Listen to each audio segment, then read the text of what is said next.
चिंतनक्षण ही सूत्रे जगण्यातील हे अनुभवमय सार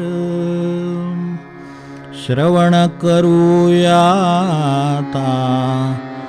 सूत्रांचा हा सुबोध विस्तार. गेल्या वेळेला आपल्याला चिंतनाचा आणखीन ताण नको आणि प्रकृतीलाही जास्त ताण नको आहे म्हणून आपण चिंतन केलं नाही. यावेळेला थोडासा विचार करूया.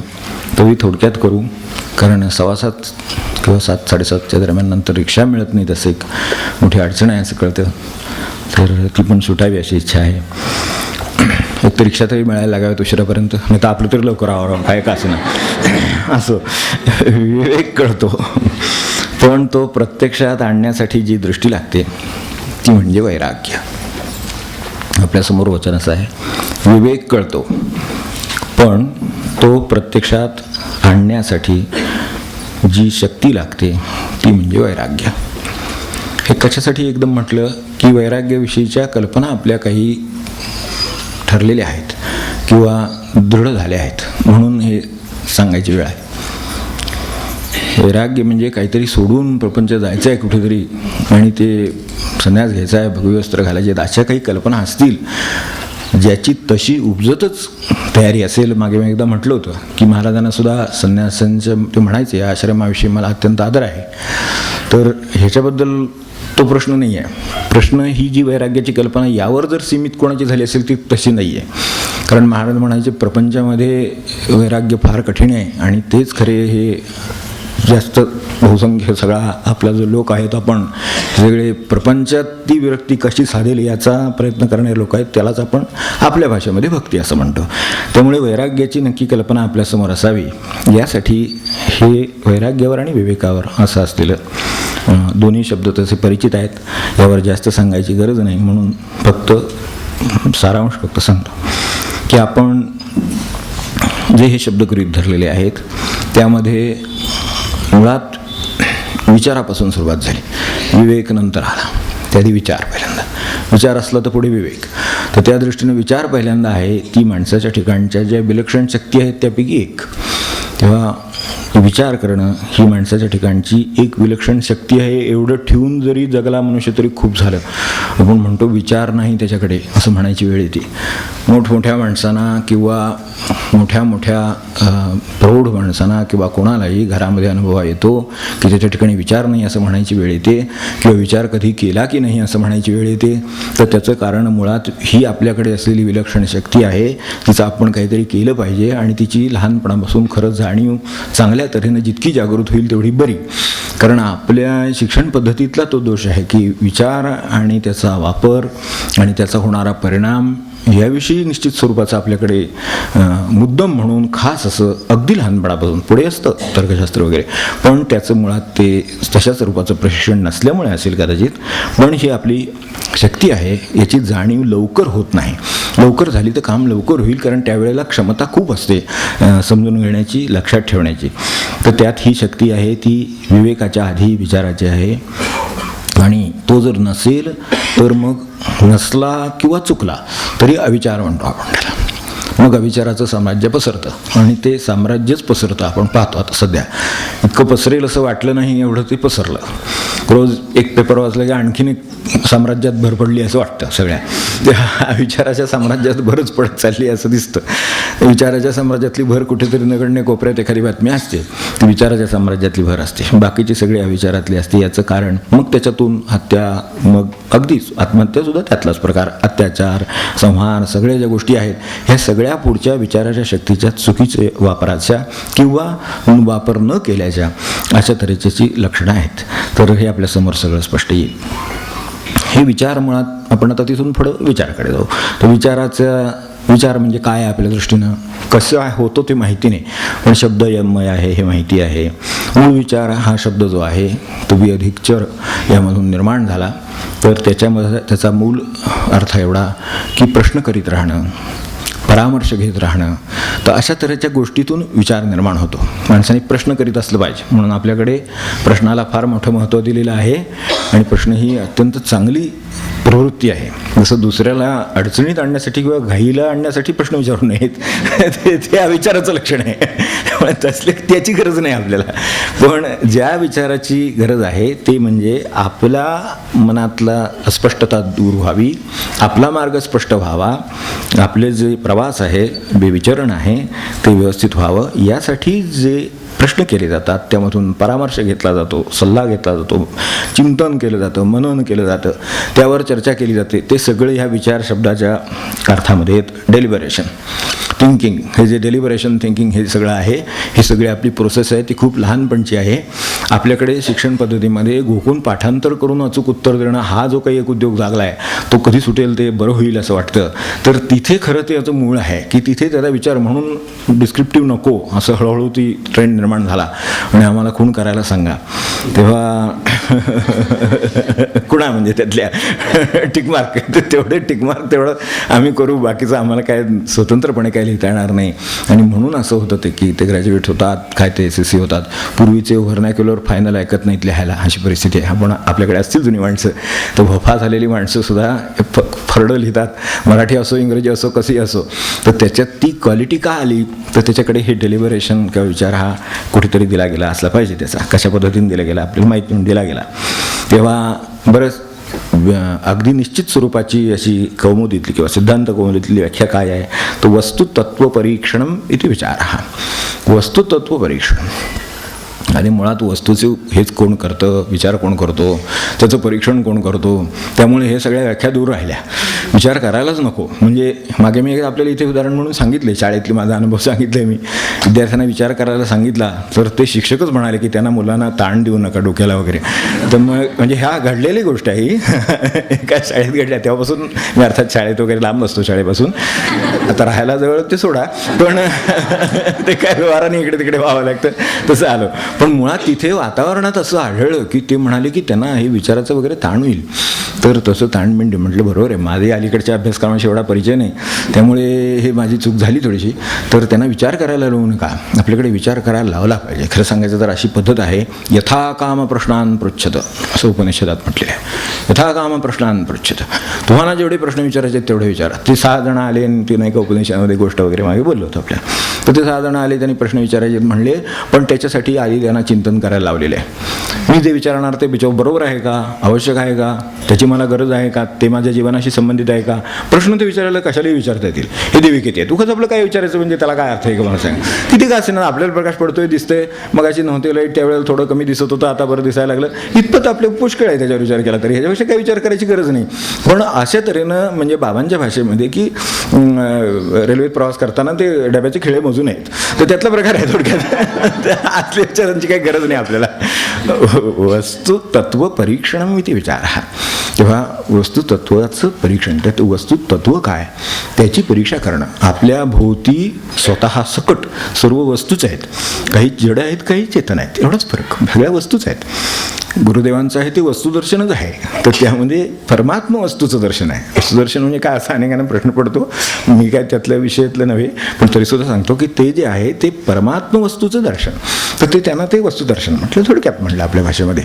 तर त्यांना ते कुठे झालं असेल त्यानुसार ज्याला ज्याला होईल साधनेमध्ये त्याला होईल, तरीसुद्धा मूळ वस्तूच. जेव्हा त्या दृष्टीनं वस्तूच्या संबंधात आपण जे त्यातल्या तत्वाचं म्हणजे त्यात पुन्हा नुसती वस्तू नसते.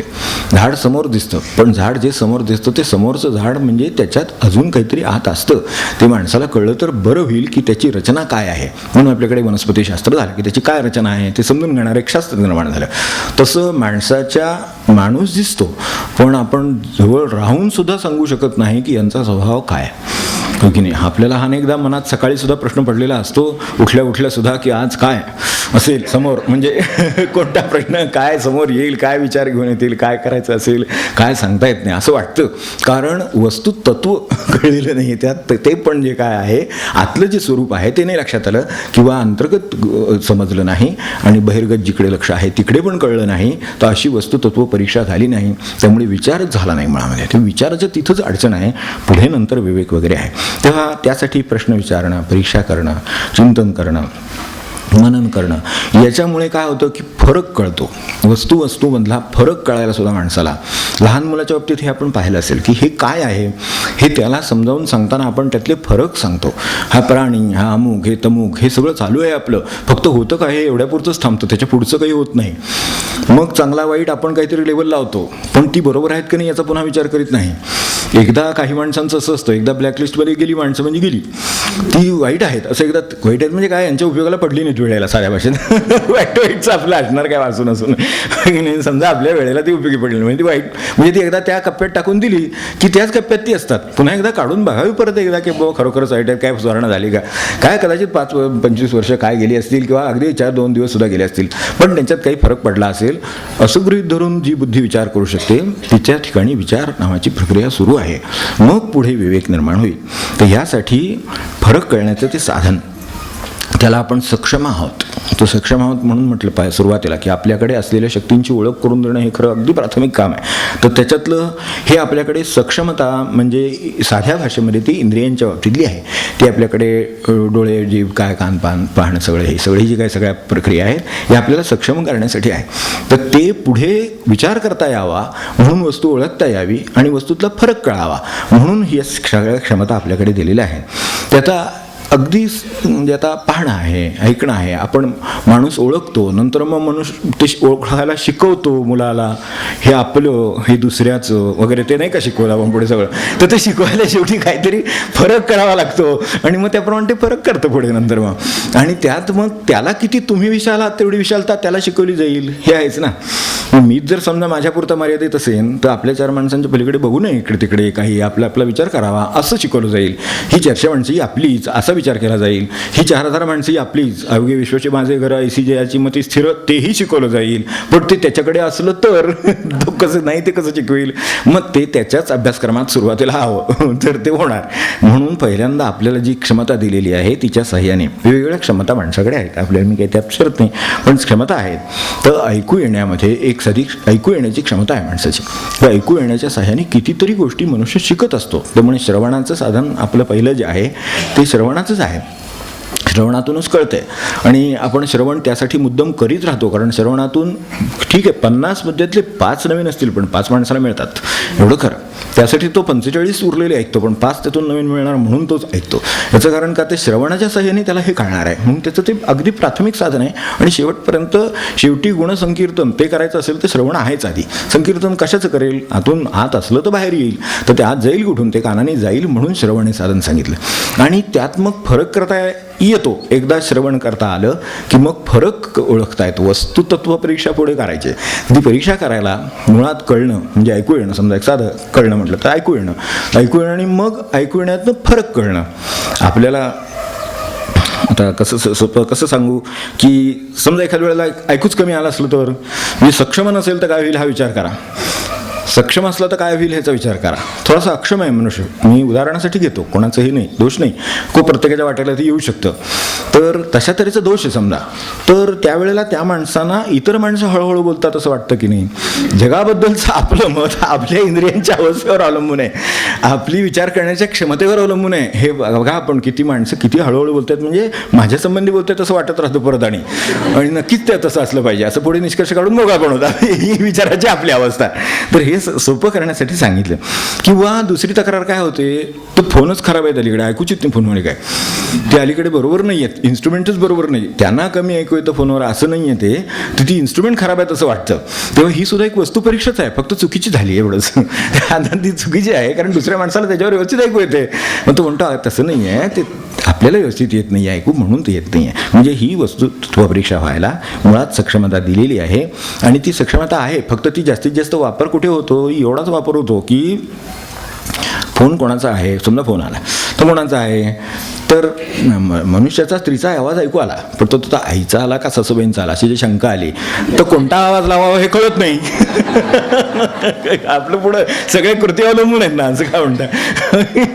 कोणाचा फोन आहे ते जर समजा अस्पष्टपणे ऐकू आलं नाही का, आता आवाजाची पट्टी ठरवता येत नाही की आपण 4 मध्ये सुरू करावं, 1 मध्ये करावं का 2 मध्ये सुरू करावं, काही लक्षात येत नाही पटकन.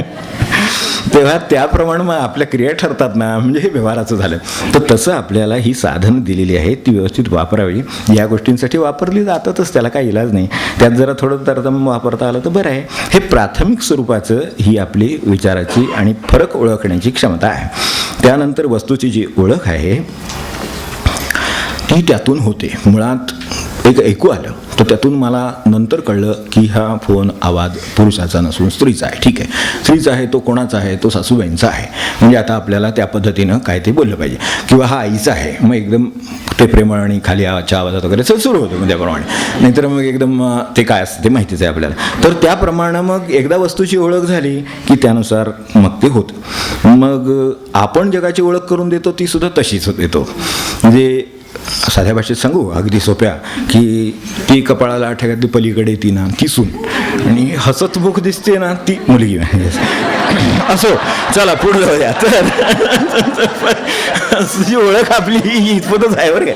ही सगळी प्राथमिक ओळख सांगतो, तर त्याच्यातला फरक कळतो. मग विचाराकडे आपण येतो.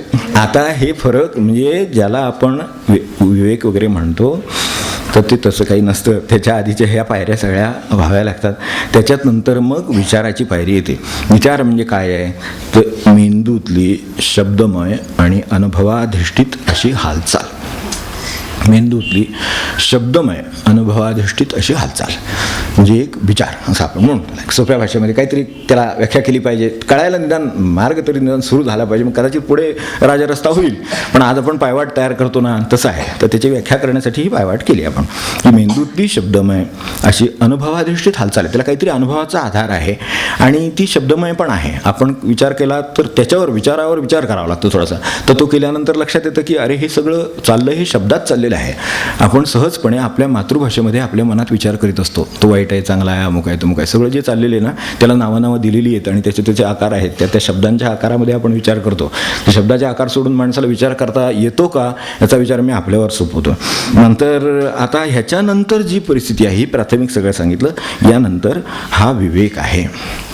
तेव्हा त्यामध्ये आपल्याला माहिती आहे की जो सर्वसाधारण विवेक असं आपल्याला जे वाटतं, विवेक कळतो, इथे आपली आता सुरुवात आहे. आत्ता तो विवेक कळतो असं आपण म्हटलं आहे. तो फक्त इंद्रियांच्या अनुभवांच्या आधाराने फरक कळत असतो, विवेक नव्हे.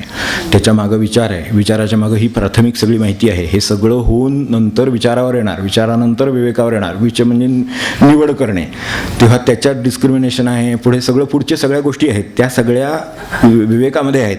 तर तो व्हायला आधी हे सगळं व्हावं लागतं व्यवस्थित, तर मग विवेकावर मनुष्य येतो. नाही तर विवेक शब्द गुळगुळीत आहे तसा विचार केला तर तो आपल्याला कसाही वापरता येतो. विवेकी मनुष्य आहे काय, आपल्याला विवेक कळतो वगैरे वगैरे सगळं ते जे काय म्हणतो आपण त्याला त्याच्या आधी हे सगळं व्हावं लागतं. ते विचाराच्या अवस्थेला आल्यानंतर मग विवेकाच्या अवस्थेला येतं.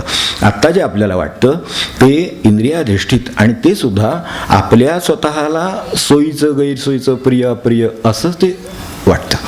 तर असे एवढ्याच पुरता विवेक आपल्याला कळतो, तो एवढा कळतो. वास्तविक त्यांना तसा विवेक अभिप्रेत नाही. आपण पुढे जायचं आहे या दृष्टीनं. विवेक कळतो याचाच अर्थ मला हित कळतं, मला अहित कळतं, मला गरज कळते.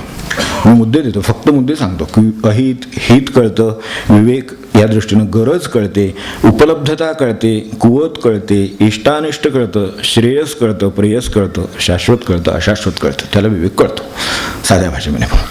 एवढ्या गोष्टी सांगितल्या. ह्याच्यातलं काय काय कळतं आपण विचार करून बघावा. म्हणजे विवेक कळतो हेच आपलं चाललं आहे फक्त. तर विवेक कळतो ह्याचाच अर्थ हित अहित कळतं असं गृहीत धरलेलं आहे. कारण विवेचमध्ये निवडणं आहे. तेव्हा विवेचमध्ये निवड नाही. निवड करायला 2 वस्तू पाहिजेत, 3 वस्तू पाहिजेत. मग तुम्ही 3 मध्ये निवड कराल. भाजी एकच जर बाजारामध्ये आली आहे तर चांगलं वाईट हा प्रश्नच उद्भवत नाही. घ्यायची की नाही एवढाच प्रश्न राहिला फक्त. आणि घेणं तर भागच असतं, मग ती आहे ती घेऊन यायची. यामध्ये निवड हा विषयच नाही राहिला. पण 4 आले असतील तर तुम्ही म्हणाल याच्यापेक्षा ते बरं आहे, त्याच्यापेक्षा ही ताजी ही शेळी आहे, अमकं आहे तमकं आहे. तेव्हा निवडीमध्ये वस्तू 2 कळल्या पाहिजेत. म्हणजे आधी वस्तू कळली पाहिजे, वस्तुदर्शन, मग त्याच्यानंतरचे तो फरक, त्यानंतर मग त्याच्यावर विचार, मग त्यानंतर आपण साधा विचार करतो तो आपल्या सोयीचा, म्हणजे ते ताजे शेळं काय असेल तो, हा इथपर्यंत, हा प्राथमिक देहाला धरून. पण इथे हित आणि अहित असा विचार, म्हणजे त्यात सुद्धा पुढे विवेकामध्ये हिताचा विचार, अहिताचा विचार, गरजेचा विचार, उपलब्धतेचा विचार, कुवतीचा विचार, हे सगळं मी त्या करिअरपासून सर्व गोष्टींना लागू असलेले शब्द एकत्र करून सांगितलेत. आपण म्हणजे जे काय निवडतो पुढे आयुष्यात कोर्सेस म्हणून, तिथपासून म्हणजे हे मी विद्यार्थ्यांपासून अगदी ह्याच्यापर्यंत शाश्वतपर्यंत विचार करणाऱ्या माणसांच्या पर्यंत सर्वांना लागू होईल असे शब्द फक्त आपल्यासमोर ठेवले. तर कुवत ही इकडे अभ्यासक्रमापासून तिकडे साधनापर्यंत सर्वत्र आहे. साधनात सुद्धा एखाद्याची कुवत तो म्हणेल नामात काय घ्यायचं आहे, त्यापेक्षा मी अमुक करीन मग कर. तर काय ज्ञानमार्ग मोठा वाटत असेल, काय असेल ते त्याचं काय जे वाटत असेल त्याला मोठं ते, मग त्याला असं वाटेल की नाही बुवा मी काही नाम ही गोष्ट अगदी साधी आहे, त्याचं माझ्या दृष्टीने काही बरोबर नाही, मला काहीतरी श्रेष्ठ साधन पाहिजे. म्हणजे अगदी थोर मोठ्यांचं ज्ञानाने झालेला गोंधळ आपल्याला ब्रह्मानंदांना महाराज दिसले तर नाही ओळखले ना, कारण शेवटी असं वाटलं हे प्रापंचिक, आपण एवढे पंडित, एवढी ही मिळवलेली विद्वत्ता मिळवली, हे झाले घडले म्हणून सांगायचं. ब्रह्मानंद आपल्याला बोलायचं अधिकारच नाही खरं म्हणजे, कारण ती तपश्चर्या करून मग काय ते बोलायचं, पण तरीसुद्धा घडलेलं चरित्र म्हणून सांगायचं नाही. तर त्यांनी आणि ते त्यांना कबूल आहे त्यांना, कारण शेवटी त्यांनी ते मान्य केलं की मला हे नको, ही विद्याची भानगड आहे माझ्या मागे लागलेली, ती आपण घ्या. तेव्हा त्या विद्येमुळे असं वाटलं, विद्येमुळे कुठेतरी काय नकळत असेल तर सारा आला, वरडा आला, अहंकार आला, काय ते आलं, त्यामुळे हे जमलं नाही, वस्तू ओळखल्या आली नाही.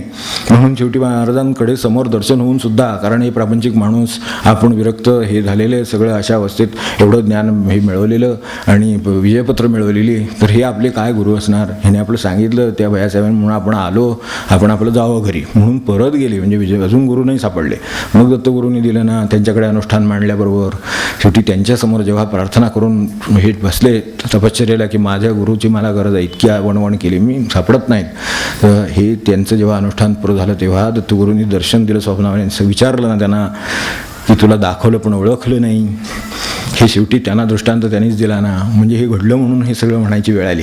म्हणजे शाश्वत अशाश्वत किंवा मगाशी जे कुवत सांगत होतो ती कुवत इथे सुद्धा विद्येने सुद्धा कमी पडली, विद्येमुळं कुवत कमी निर्माण झाली. म्हणजे कोती ती कुवत कमी झाली कारण दाखवलेले गुरु ओळखता नाही आले, म्हणजे इतकी त्याच्यापर्यंत त्याची मर्यादा आहे. म्हणजे साधनापर्यंत ती इथपासून आपल्या ह्या कोर्सेसपर्यंत जे आपण काय सध्या अभ्यासक्रम करतो किंवा काय निवडतो तिथपर्यंत, तर माझी कुवत ही आहे म्हणून मी हे निवडलं, त्याची कुवत ती आहे म्हणून त्यांनी ते निवडलं, असा फरक आपल्याला इथेच करता आला तर बरं होईल. तो विवेक आहे. अभ्यासक्रम निवडण्यात विवेक आहे, साधन निवडण्यात विवेक आहे. म्हणजे या विवेक असं समजू नये की विवेक हा एक फार मोठी गोष्ट आहे ती एकदम जीवनात वगैरे लागू होणार, काय नाही, आत्ता लागू होणार. आजपासून उद्यापासून कधी कुठे असाल तिथे, जिथे जसे असाल तसे तिथे विवेक लागू होणार. हे ज्याला कळलं त्याला विवेक कळला. तर ह्या दृष्टीनं आपण लक्षात ठेवावं की शाश्वत अशाश्वत इथपर्यंत विवेकाचं सगळं ज्याला कळलेलं आहे त्याला, मग आपण ज्या सुखाच्या मागे धावतो आहोत, जी आपण मिळवतो आहोत ती शाश्वत का अशाश्वत ह्या पारड्यात घालून पुन्हा बघितली पाहिजेत, फरक घालून फरक पाहून तपासली पाहिजेत. हे शाश्वताच्यासाठी मी इतके दिवस धडपडतोय का अशाश्वतासाठी धडपडतोय, हे ज्याचं ज्याला कळेल ते त्याचं त्याला तेवढा विचारशक्ती त्याला दिलेली आहे, त्यांनी शोधावं. मग माझा हरिभजन आवे नदीनं गेली आहे ना, आपल्याकडे भजन आहे, तर तसं भजनासारखी अवस्था आहे. मग ती संतांची झाली की मी ज्याच्यासाठी धावलो त्याची कुवत किंवा त्याची मर्यादा किंवा देण्याची शक्ती ही किती होती, मला काय देण्याची शक्ती होती, की ज्याच्यासाठी मी जीवाचं रान केलं तर त्याची एवढीच शक्ती होती. मग त्याला तेवढंच महत्त्व द्यायला हवं होतं, हे मला कळलं नाही म्हणून मी जास्त दिलं, म्हणजे माझी ती शक्ती कमी पडली, विचाराची त्यावेळेला ओळखण्याची शक्ती कमी पडली. त्याला द्यायला नको होतं असं नाही, पण जेवढं द्यायला पाहिजे होतं तेवढंच द्यायला पाहिजे होतं, त्याच्यापेक्षा जास्त महत्त्व दिलं गेलं. म्हणून इकडे आयुष्य, तिकडे शक्ती आणि तिकडे काळ सगळं आपलं गेलेलं आहे याच्यातलं आता. तर हे लक्षात येतं, त्यामुळे ते तसं पद लिहिलेलं आहे. तर हे मी ज्या सुखांच्या मागे आहे किंवा ज्या मला हवीशी वाटतात त्याची शाश्वतता अशाश्वतता आपल्याला कळेल का, मग विवेक. आता हा विवेक कळला, पण आपला संबंध आहे या वचनामध्ये तो विवेक कळतो इथपर्यंत आपण आलो. आपण सगळी धरू की आपल्या सर्वांना ते कळतं आहे, हे सर्वांना हे शाश्वतता अशाश्वतता अगदी कुवत हित गरजा आवश्यकता उपलब्धता सगळं कळलेलं आहे. तर हे सगळं कळलं म्हणजे हे कुठं आहे, शेतकऱ्याचं पीक लावण्यात सुद्धा आहे. मला सर्वत्र म्हणायचं म्हणून मी फक्त यादी दिली की ती गरज उपलब्धता वगैरे सगळं तसं आहे, त्याप्रमाणेच पीक लावेल. जो शहाणा शेतकरी आहे, जो समजूतदार शेतकरी आहे, तो त्यांनी केलं म्हणून तो पीक काढत नाही, त्यांनी केलं म्हणून तो करीत नाही. ते त्याच्या जमिनीला योग्य आहे का नाही, त्यातून ते येईल का नाही. ते 10 रुपये कमी असेल पण ते 10 रुपये कमी का होईना म्हणून त्याला देईल आणि ते त्याची जमीन तशी असेल तर तो 10 रुपये जास्त देणारा लावेल, तो प्रश्न नाही. पण त्याच्या जमिनीचा पोत काय, त्याच्यात काय येऊ शकेल हा विचार करून जो लावू शकतो त्याला हे कळलेलं आहे. म्हणून मगाशी म्हटलं ते उपलब्धता आपल्याकडे असलेल्या जमिनीची किंवा ह्याची तीच चित्ताची आहे, म्हणून चित्ताला अनुकूल साधन. म्हणून ही सगळीकडे हे लागू असलेले शब्द आपल्यासमोर ठेवलेत. आता राहिला प्रश्न, हे सगळं मला कळलं पण पुढे काय त्याचं, तर पुढे मला हे हवं आहे की हे मला अंमलात आणायचं आहे. नुसतं ते असून काय करायचं, माझ्याकडे सगळे ज्ञान आहे पण मला त्याचा जर अंमल नाही करता आला किंवा ते जर जगता नाही आलं तर मला त्या ज्ञानाचा भारा व्यतिरिक्त काही उपयोग नाही. मग ते ग्रंथात असलं काय आणि डोक्यात असलं काय, भार सारखाच आहे. तिथल्या भाराचा अहंकार नाही, या भाराचा अहंकार आहे उलटा. फरक एवढाच की तिथे भार आहे त्याचा भार कपाटाला आहे आणि याचा भार मला आहे आणि माझ्या बुद्धीला आणि अहंकाराला आहे. म्हणजे या रूपाने मला आहे तो, खरं सांगायचं तर. कारण ते डोक्यात एवढं वावरलं किंवा वागवलं की त्याचा परिणाम होऊन मनुष्य त्याच्यातून उलटा साधनेमध्ये किंवा समाधानाच्या बाबतीत खाली येतो. कारण सगळं डोक्यात भरलेलं आहे. तर त्याचं जर ते अंमलात नाही आलं तर म्हणजे हे औषधं आणून बाटल्या कपाटात ठेवण्यासारखं आहे. हा विवेक म्हणजे वैराग्य म्हणजे ते आणून घेण्यासारखं आहे, कडू असलं तरी. साध्या भाषेत सांगायचं म्हणजे वैराग्य हे कडू औषध प्रत्यक्ष घेण्यासारखं आहे. तर ते ज्यांनी घेतलं असेल त्याच्या प्रकृतीत फरक पडायचा, तोपर्यंत प्रकृतीत फरक पडत नाही. त्या विषयावर उत्तम औषधं आहेत आणि ती आपल्याकडे उपलब्ध आहेत आणि आपल्या कपाटात हारीनं लावून ठेवलेली आहेत म्हणून आपली तब्येत सुधारत नाही. हे जितकं खरं तितकंच नुसत्या वेगाने काम होत नाही. त्यामध्ये वैराग्य ओतलं गेलं म्हणजे ते अंमलात आलं तर आपल्याला त्याचा फरक होईल. तेव्हा हे कुठे लागेल तर ते करायला अडचण काय असते म्हणजे वास्तविक अंमलात येतात. एवढं जे कळलेलं आहे, इतक्या टप्पे आपण पाहिले, हे सगळे ज्याला कळलेले आहेत त्याला आता अंमलात आणायला अडचण काय आहे, तर अंमलात आणायला मध्ये काहीतरी येत असतं ते बाजूला सारावं लागतं, त्याला वैराग्य लागतं. मध्ये काहीतरी येतं, हे सगळं कळलं, बरोबर आहे. अभ्यास करावा हे महत्त्वाचं, हे कळलं. फक्त आता टी व्ही बंद करायचा आहे, तिथे अडचण आहे. इथे सुरुवात अशी आहे साधी. कारण आत्ता शेवटी मला आत्ताचा तास अभ्यासासाठी दिला पाहिजे, उद्या परीक्षा आहे. तर मला आता आज जर तो अभ्यासाला द्यायचा आहे तर मला आज ह्या सिरियलमध्ये अडकून चालणार नाही. आज काय सिनेमा दाखवणार तो बघून चालणार नाही. अशा वेळेला माझ्या डोळ्यांना किंवा मनाला किंवा हाताला जी ताकद कुठून मिळणार आता, तिला वैराग्याची स्थान म्हणायचं, उगमस्थान, ती वैराग्याची गंगोत्री. तिथून जर प्रवाह आला तर हे बटन बंद केलं जाईल. नाहीतर शेवटी असं करू, एवढं तरी बघू, निदान इथून पुढं काय होतं एवढं एकदा बघूया.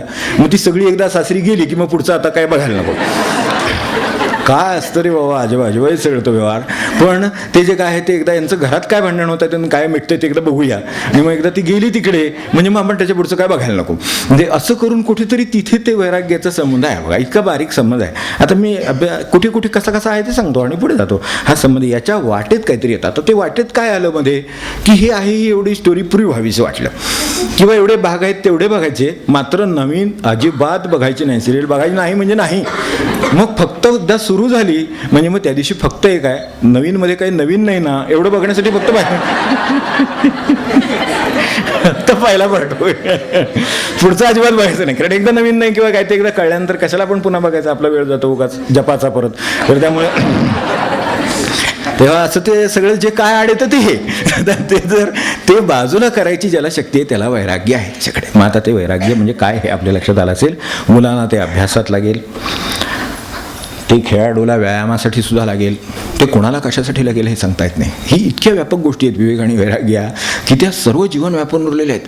खेळाडू असेल आणि त्याला समजा जर व्यायाम करायचं तर त्याच्याकडनं जर सरावाचं जर प्रॅक्टिसचं काम रोजचं थांबलेलं असेल तर चालणार नाही. हात तबला जर चालून असेल तर हात चालणार नाही. गवयाचा रियाज थांबला तर गाणं होणार नाही. किती प्रकाराने सगळीकडे ते वैराग्य आहे. कारण ते रियाजाचा शेवटी प्रश्न आला, उद्या जर मैदानावरचं तर त्या राऊंड मारायचे आहेत किंवा काय व्यायाम करायचा आहे तर तेवढा जर नियमित व्यायाम झाला तर तो खेळाडू म्हणून पुढे चपळ राहील किंवा त्याच्या अंगी तेवढी कार्यक्षमता राहील. हे करायला त्याला काय रोज खेळाडू म्हणून रोज काय कार्यक्रम आहे, पण रोज कार्यक्रम नाही. आता गाण्याचा कार्यक्रम का रोज काय आहे, पण उरले 6 महिने तो गात असतो. तेव्हा तो 6व्या महिन्याच्या शेवटी काय जेव्हा काय होतं संधी येते तेव्हा त्याचं गाणं असतं. पण तोपर्यंत तो करतो तो रियाज आहे. तर तो रियाजाच्या वेळेला मग असं वाटतं की एक दिवस नाही केला म्हणून काही बिघडत नाही किंवा आजचा दिवस आईस्क्रीम झालं तर काही बिघडत नाही, लगेच काही आवाज बिघडत नसतो. दुसरी दिवशी सुधारेल की सुधारला की परत करू. तर तिथे आता ते बाजूला करायला काय लागणार तर ते वैराग्य. की हे मध्ये आलेलं आहे, हे मी ठेवून घेणार नाही. तर अशा तऱ्हेनं गायकाला रियाजात असेल, खेळाडूचं असेल, शेतकऱ्याला त्याच्या कष्टात असेल, कष्ट नको वाटले तर शेतकऱ्याचं काम नाही व्हायचं, साधकाला साधनेचा कंटाळा आला तर साधना व्हायची नाही. तर त्यामुळे हे सगळीकडे वैराग्य लागेल. साधनेच्या आडसुद्धा काहीतरी येईलच. ते जे आड आलेलं आहे ते काय आहे माहीत नाही, ते जे आलेलं आहे ते फेकून देण्याचं सामर्थ्य त्याला लागेल. आणि ते सामर्थ्य म्हणजे आपल्या दृष्टीनं हे वैराग्य आहे. ते वैराग्य हे कशाच्या स्वरूपात येतं तर दुसऱ्या कुठल्या तरी आसक्तीच्या स्वरूपात वैराग्याच्यातली अडचण निर्माण होते. वैराग्यातली अडचण कशाच्या तरी आसक्तीत असते. आता इथे ती मनोरंजनाच्या आसक्तीत आहे, तिथे ती कष्ट नको ती आसक्तीत आहे, देहाला कष्ट नकोत म्हणून व्यायाम नको आहे, असं आहे. म्हणजे कुठल्या तरी स्वरूपात ती आसक्तीच्या स्वरूपात ती आहे. तर ती बाजूला करणं म्हणजे एक सारांशाने तिचं स्वरूप आहे असं समजलं तरी चालेल. तर ती बाजूला केल्याशिवाय हे होणार नाही. जर आसक्ती टाकून ती बाजूला सारून, आसक्ती बाजूला सारून विवेकानं जी गोष्ट माझ्या हिताची आहे म्हणून ठरलेली आहे ती करण्याचं सामर्थ्य म्हणजे वैराग्य आहे. आसक्तीनं जी मध्ये गोष्ट येते ती हिताची एकदा आपल्याला कळलेलं आहे, विवेकाने हिताचं काय आहे हे ठरलेलं आहे, त्याच्यामध्ये आसक्तीनं जे मध्ये येतं ती गोष्ट बाजूला करण्याचं जे सामर्थ्य आहे ते वैराग्याचं आहे. बाकी आपल्या वैराग्याच्या कल्पना आणि आता ह्या कल्पना यामध्ये आपले फरक लक्षात येईल. तर मुळातच वैराग्य म्हणजे to be free from any attachments. तर हे आहे. तर इथे पॅशन्स आहेत, अटॅचमेंट्स आहेत, ह्या सगळ्या आहेत त्यामध्ये येतात आणि म्हणून माणसाला विवेकानं कळलेली गोष्ट वैराग्यानं अंमलात आणायला येत नाही. ते त्याच्यात जो विगतः राग हा यस्मात्सह, तो जो राग आहे ते राग हा मूळ संस्कृतमधला सुद्धा आसक्ती या स्वरूपाचा, प्रेम या स्वरूपाचा नव्हे, आसक्ती या स्वरूपाचा राग आहे. तर तो बाजूला करणं, तर तो to be free from that हा त्यातलं वैराग्याचं लक्षण आहे. तर आसक्ती टाकली तर यातलं काहीही साधेल, विद्यार्थ्याला अभ्यास साधेल, तो योग्य असेल, कारण त्याच्या टप्पे आधीच झालेत. ते सगळं असल्यामुळे तो योग्य आहे, म्हणून तो योग्य असेल. व्यायाम खेळाडूला शक्य होईल, रियाज गायकाला शक्य होईल, कष्ट शेतकऱ्याला शक्य होतील, साधकाला साधन शक्य होईल. हे सगळं तेव्हा शक्य आहे. कुठलाही कलाकार असला तरी त्याची कला सिद्ध होईल का तर त्याच्यामागं विवेक आणि वैराग्य नांदतायत म्हणून.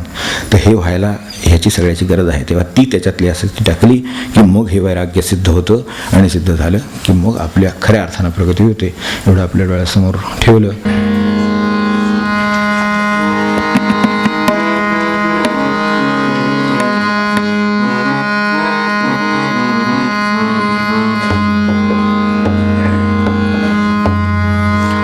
सर्व भावेदास झालो त्यांचा, सर्व भावेदास झालो त्यांचा, संतांची अपायी माझा विश्वास, संतांची अपायी माझा विश्वास. सर्व भावेदास झालो त्यांचा, सर्व भावेदास झालो त्यांचा, संतांची अपायी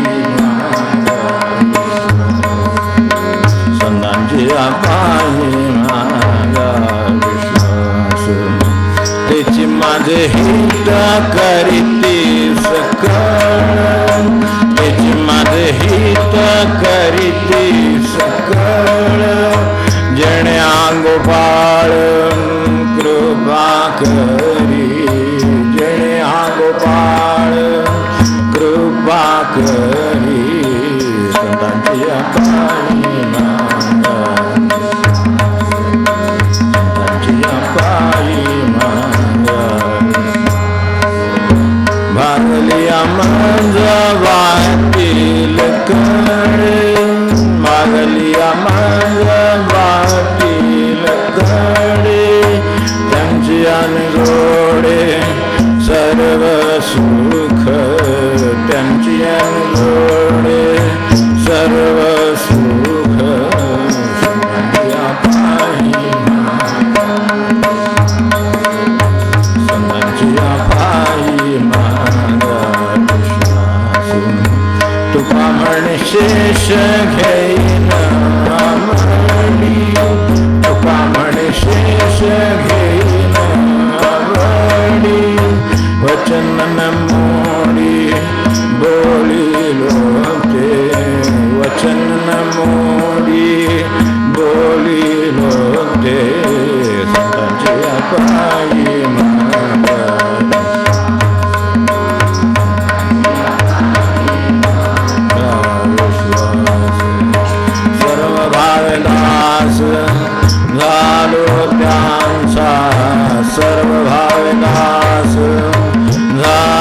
प्यांधा संतांचे पायी मान संतांचे पायी मान विश्व संतांचे पायी मान जानकी जीवन स्मरण जय जय राम